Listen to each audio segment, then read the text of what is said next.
Olá, amigo. Seja bem-vindo à nossa Semana da Família, O Refúgio. Está sendo muito bom termos esse encontro com você e eu não tenho dúvida que para você está sendo muito bom também estar aqui com a gente. Obrigado pela sua audiência e que Deus possa continuar abençoando você e a sua família no processo de encontrar no Senhor o refúgio devido para os desafios que todos nós temos ao liderarmos a nossa família e sermos uma bênção para os nossos filhos. Deus te abençoe e te guarde sempre.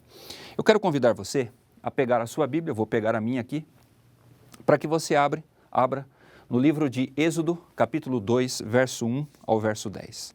Também é uma história muito conhecida e como estamos fazendo todos os dias dessa semana, estamos estudando algumas famílias que a Bíblia apresenta, os desafios que elas tiveram e tudo aquilo que elas passaram, as provações e as dificuldades e como elas venceram encontrando esse refúgio no Senhor. Antes de, obviamente, lermos a palavra do Senhor, eu gostaria de fazer uma oração com você. Querido Deus, muito obrigado, porque o Senhor deixou a Tua palavra para nos orientar nos dias de hoje. Te pedimos, Senhor, então, que o Senhor nos dê a iluminação do Espírito Santo para entendermos tudo aquilo que o Senhor fala por meio do texto bíblico e dessa forma encontrarmos os valores devidos para o tempo em que vivemos. É o que nós te pedimos em Cristo, nosso Salvador. Amém. Êxodo capítulo 2, verso 1 até o verso 10. A Bíblia fala assim: foi-se um homem da casa de Levi e casou-se com uma descendente de Levi. E a mulher concebeu e deu à luz um filho. Curioso, e vendo que era formoso, escondeu-o por 3 meses. Não podendo, porém, escondê-lo por mais tempo, tomou um cesto de junco, calafetou-o com betume e piche, e pondo nele o menino, largou-o no carriçal à beira do rio.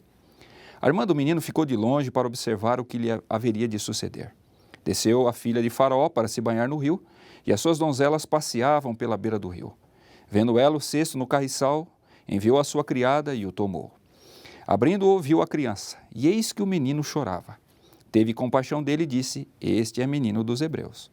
Então disse sua irmã, a filha de Faraó: queres que eu vá chamar uma das hebreias que sirva de ama e te crie a criança? Respondeu-lhe a filha de Faraó: vai. Saiu, pois, a moça e chamou a mãe do menino. Então lhe disse a filha de Faraó: leva este menino e cria-mo, pagar-te-ei o teu salário. A mulher tomou o menino e o criou. Sendo o menino já grande, ela o trouxe à filha de Faraó, da qual passou ele a ser filho. Esta lhe chamou Moisés e disse: porque das águas o tirei. Querido, o contexto dessa passagem é curioso. Veja só, você conhece muito bem a história que os egípcios queriam se livrar dos judeus. Os judeus vieram lá de Canaã, morar na época de José, ali no Egito. E como eles cresceram demais, cresceram muito, começaram a se tornar um povo mais forte, mais poderoso que os próprios egípcios. Então a estratégia do rei foi o quê? Todo garoto que nascer, vocês vão pegar essa criança e jogar no rio Nilo. Ou a criança vai morrer afogado, ou a criança então vai morrer, obviamente, comido pelos crocodilos. Dessa forma, então, era para simplesmente acontecer, pelo menos do que nós sabemos, o primeiro infanticídio da história da Terra, ou pelo menos que a Bíblia relata.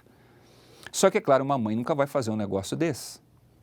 O curioso é o seguinte: Joquebede engravida e ela já tem 2 filhos. Mas quando a criança nasce, ela olha para o filho e Moisés menciona o motivo pelo qual ele não morreu. Minha mãe me achou bonito, minha mãe me achou agradável, minha mãe gostou de mim. Você vai dizer assim: pastor, mas toda mãe acha o filho bonito. Não é bem assim. Eu já trabalhei muitos anos em escola e tem mães que olham para o filho não como uma bênção, mas como uma maldição da sua vida. Tem mães que olham para o filho e dizem assim: filho, você não segurou o seu pai. Eu tive você para segurar o seu pai, mas o seu pai foi embora, viver com outra mulher. Tem mães que pensam assim: olha, você veio e estragou meu corpo. Tem outras que dizem assim: olha, você veio e acabou com a minha carreira. Então não é tão normal assim uma mãe olhar para o filho e sentir amor, sentir que ele é um tesouro, sentir que ele é precioso ao seu coração ou à sua vida. Mas Joquebede, apesar de ser uma escrava, ela olhou para o filho e viu o maior tesouro da sua vida. Sendo assim, ela cuidou do menino. Você pode imaginar o que é cuidar de uma criança no primeiro ano de vida. É dar de mamar, a criança chora muito, a criança tem as suas ansiedades, a criança tem as suas necessidades. E ela foi criando cada vez mais amor e conexão com o filho. Só que chegou uma hora que não dava mais para cuidar do garoto. Então, aí, a inteligência, a sabedoria que Deus dá só para as mães, ela olhou para o filho e falou assim, não, filho, eu vou dar um jeito. Já que você não pode ficar comigo, eu vou arranjar alguém para cuidar de você. E o que ela fez? Ela fez aquele cesto de juncos, colocou o piche por de fora, para que, claro, que o bebê não morresse afogado, e deixou ali.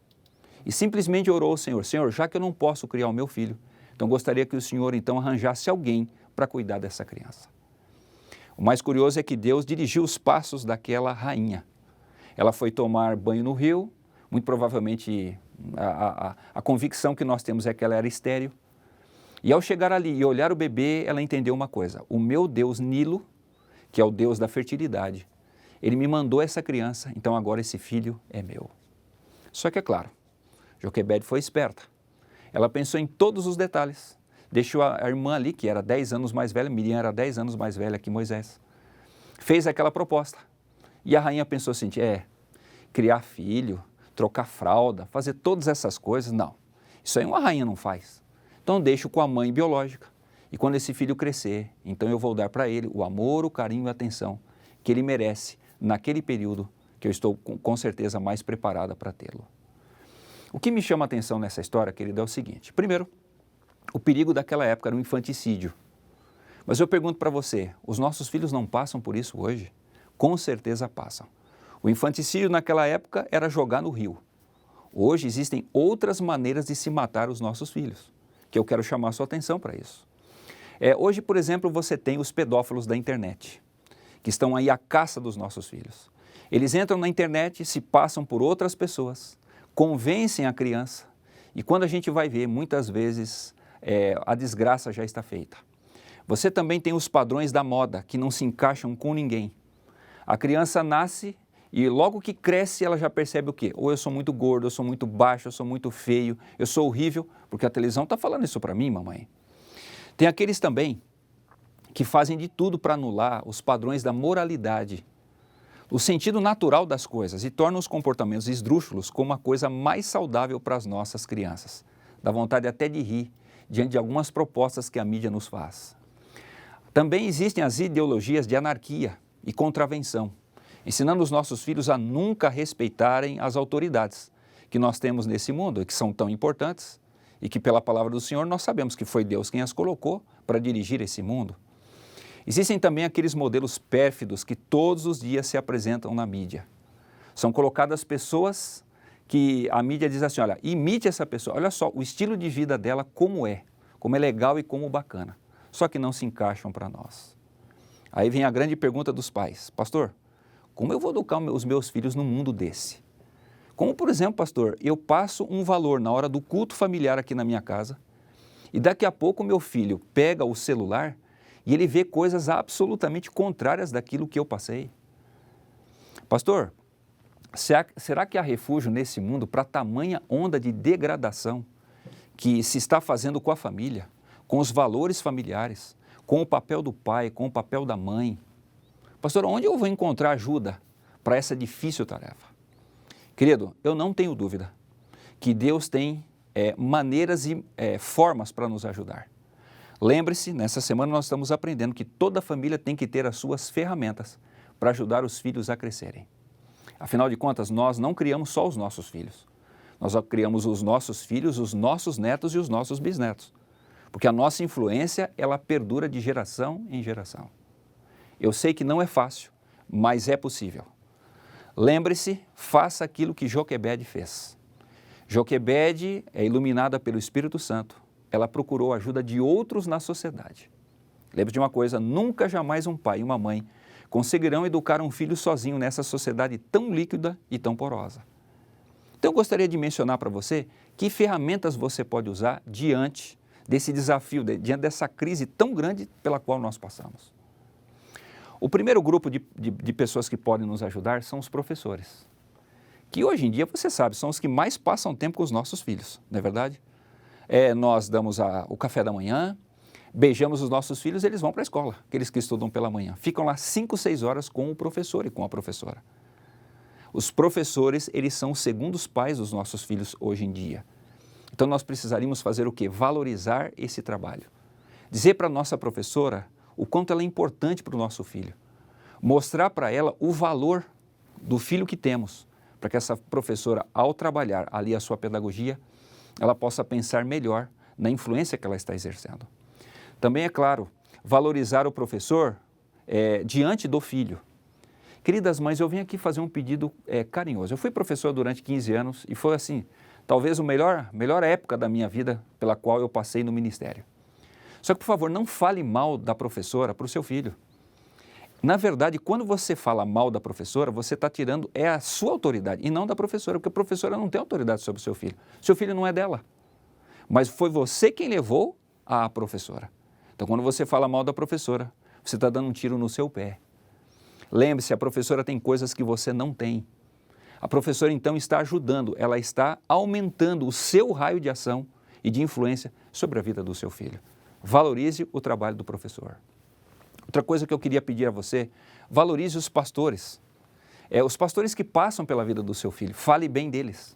Na hora do almoço, no sábado, em vez de lascar pau no pastor, em vez de falar mal dele, o sermão não foi legal, o pastor não está dirigindo bem a igreja aqui. Pelo contrário, exalte as qualidades do pastor da sua igreja ou o pastor da sua escola. Lembre-se, eu tenho, obviamente, 2 filhos. Os meus filhos, eles têm um pastor em casa. Mas como eu fico feliz quando eles chegam para mim, pai, olha, no colégio esses dias foi um pastor, pregou assim, a gente gostou tanto. Eu fico feliz, porque apesar de eu ser pastor, na verdade a minha maior função na vida deles é ser pai, não é ser o pastor. E eles têm que encontrar outras pessoas na sociedade que façam isso. Um outro grupo especial de pessoas são os avós. Claro que de vez em quando os avós estragam, mas lembre-se, foram alguns avós da Bíblia que fizeram a diferença na vida de grandes homens. Por exemplo, no caso de Timóteo, a sua avó querida, foi um exemplo para a vida dele. E eu não tenho dúvida que as avós e os avós também fazem o seu papel incrível nos dias de hoje. Lembre-se, coloque para o seu filho uma coisa. Se o seu avô conseguiu viver 70, 80 anos com os padrões que ele tem, ele é um exemplo para a gente. O neto pode até dizer assim, mas pai, o meu avô ele é muito atrasado. Não, filho. Se ele conseguiu passar 2, 3 gerações, é que ele tem coisas para nos ensinar. Talvez os valores que você está aprendendo hoje, talvez não sejam os melhores para você passar 2, 3 gerações adiante. E finalmente, queridão, chefes do trabalho. São agentes de transformação na vida adulta. Eles são aquelas pessoas que muitas vezes nós pais falamos uma coisa para os nossos filhos, eles não acreditam. Mas lá no lugar de trabalho, eles olham para o chefe e falam assim, acho que o chefe tem razão. Por quê? Deus os colocou em nossa vida para fazerem isso também. E é claro que existem as histórias da Bíblia. As grandes histórias das pessoas, que são um exemplo para nós, as histórias das famílias, todos esses valores que têm sido preservados durante 4, 5, 6 mil anos e que servem e se aplicam para o dia de hoje. Você pode, como eu já mencionei aqui no programa passado, você pode, na hora do culto, ler esses exemplos, torná-los práticos para o dia de hoje. Eu não tenho dúvida que vai fazer muita diferença. Querido, lembre-se de uma coisa, Moisés foi, com certeza, o homem que, depois de Jesus, foi o homem que mais influenciou a história do planeta Terra. Ellen White fala isso no livro Patriarcas e Profetas. Por quê? As 3 grandes religiões do mundo foram influenciadas por Moisés, que dominam o cenário aí, o cristianismo, o judaísmo, o protestantismo que está por aí. Tudo é o quê? Influência dos 6 livros que Moisés escreveu. Agora, por que Moisés foi um grande homem no seu tempo? Por que Moisés deixou toda essa obra? É simples. Moisés teve 2 mães. Ele teve a mãe biológica, que fez a sua parte, mas ele também teve a mãe social, que o adotou como seu filho. Se Moisés ficasse só com a visão de Joquebede, muito provavelmente ele teria somente a visão da missão, o que não é bom, o que não é ruim, isso é muito bom. Mas Moisés também precisava entender o mundo no qual ele vivia, para que depois ele pudesse fazer a obra que ele fez logo em seguida. E para isso, Deus então o encaminhou, para que ele encontrasse ali a mãe egípcia, que lhe deu também amor e que lhe deu carinho. Eu quero lhe fazer um pedido, querida mãe, não jogue fora essas outras mães que Deus deixou no mundo. E saiba, seu filho vai precisar delas. Basta você ter o coração aberto para se abrir a essas mães, permitir que elas façam essa obra na vida dos seus filhos. E eu não tenho dúvida que será uma bênção para cada um deles. Eu quero encerrar contando uma pequena história. Beth estava feliz porque sua filha nasceu. Sua filha nasceu e o médico então chamou os pais e deu uma triste notícia. Uma notícia que nenhum pai deseja receber. Christy nasceu com uma grave deficiência mental que também tornava os seus movimentos do corpo bastante limitados. Assim que o médico contou isso para ela, o médico disse para ela e para o esposo assim: por favor, você pode chorar, porque qual o pai que fica feliz ao receber essa notícia do filho que acabou de nascer? O mais curioso é que Beth não chorou. Beth simplesmente olhou para a filha e disse assim: eu vou amar você apesar das suas características. Uma outra coisa que também chamou a atenção é que conforme a criança foi crescendo, claro que Beth amou totalmente a filha, mas chegou o dia da filha ir para a escola. Apesar das limitações mentais e físicas, ela levou para uma escola especial, onde as crianças ali eram muito carinhosas e queridas.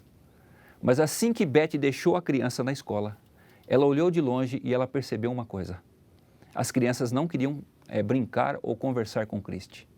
Ela ficou olhando de longe e ficou triste por aquilo. Mas curioso, ela não chorou. Passou mais um pouco de tempo. A criança cresceu, Christy se tornou quase adolescente. E um dia, Beth recebeu um formulário da escola informando de várias situações, e uma delas é que a professora havia marcado um campeonato da sua turma, da turma onde Christy estudava, com as turmas vizinhas. E logo Beth ficou preocupada. Ela pensou o seguinte: bom, com as dificuldades que a minha filha tem, ela não vai poder nunca participar de um programa desse. Mas é claro que Christy queria fazer parte. A professora simplesmente mandou a seguinte mensagem: inscrevi Christy nas Olimpíadas e todos nós queremos que ela participe. O mais curioso é o seguinte: quando chegou no dia em que iria ocorrer aquela competição, Beth percebeu que Christy fazia de tudo para não se levantar da cama. E ela então tomou uma decisão: não, filha, você vai se levantar e você vai. Não importa o que vá acontecer. Christy então colocou a sua roupa e foi. Só que a hora que Beth estava lá na arquibancada, o coração dela se apertou, e apertou muito, porque ela percebeu qual a prova que a filha iria passar. A prova era a famosa prova do saco. Todas as crianças iam fazer o percurso, claro, cada um tinha a sua etapa, e Christy havia sido escalada para ser a última do revezamento. Então Beth pensou assim: como é que uma menina com tantas limitações, ela vai conseguir pular todo esse percurso e fazer com que a sua turma vença? O coração da mãe ficou muito apertado. Mas ela disse: se tiver que acontecer, vai ser hoje. Finalmente a competição começou. E por incrível que pareça, a turma de Christy estava em primeiro lugar em todas as etapas. Até que finalmente chegou a vez dela. E quando chegou a vez da menina, a mãe se surpreendeu. Sabe por quê? Quando chegou o momento de Christy entrar no saco, ela não tinha condição nenhuma de pular dentro.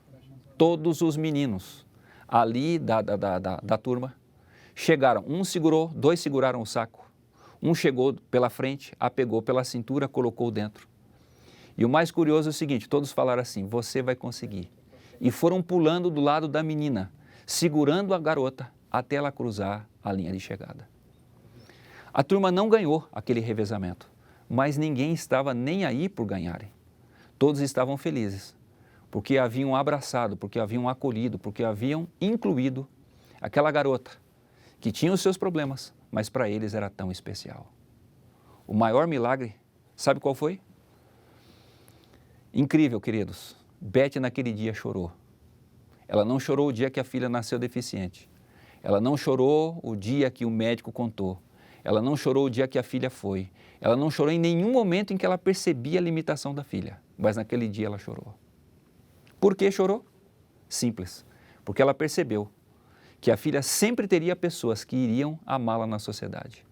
E mesmo um dia, se a mãe morresse, ela teria pessoas que fariam a sua parte, seriam essa outra mãe que a criança tanto precisava.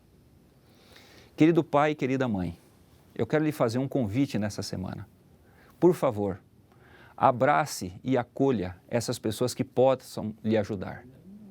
Sejam os professores, sejam os pastores, sejam as irmãs da igreja, Sejam as pessoas da sociedade, sejam as suas vizinhas, não jogue fora essas pessoas. Elas são importantes demais para o seu filho e para você também. Eu não tenho dúvida que agindo assim, o Senhor vai abençoar a sua família, o Senhor vai abençoar você, vai abençoar os seus filhos. E um dia todos nós vamos estar no céu, ao lado da nossa família e dessas pessoas que nos acolheram. Não tenha dúvida, se você está com problemas e está com dificuldades, diante de tantas coisas ruins que o mundo tem, lembre-se, Deus é nosso refúgio e fortaleza, socorro bem presente na tribulação. Posso orar com você? Querido Deus e Pai, mais uma vez eu te agradeço pela nossa família. Claro, Senhor, que num mundo tão depravado, num mundo tão caído, nesse que nós estamos vivendo, o coração dos pais muitas vezes geme diante da incrível necessidade que a nossa família tem. Então, querido Pai, dá sabedoria, dá graça e dá força, para que os pais encontrem as ferramentas necessárias para educarem seus filhos. Que eles também, Senhor, possam entender e possam, é claro, aceitar outras pessoas ajudando a família.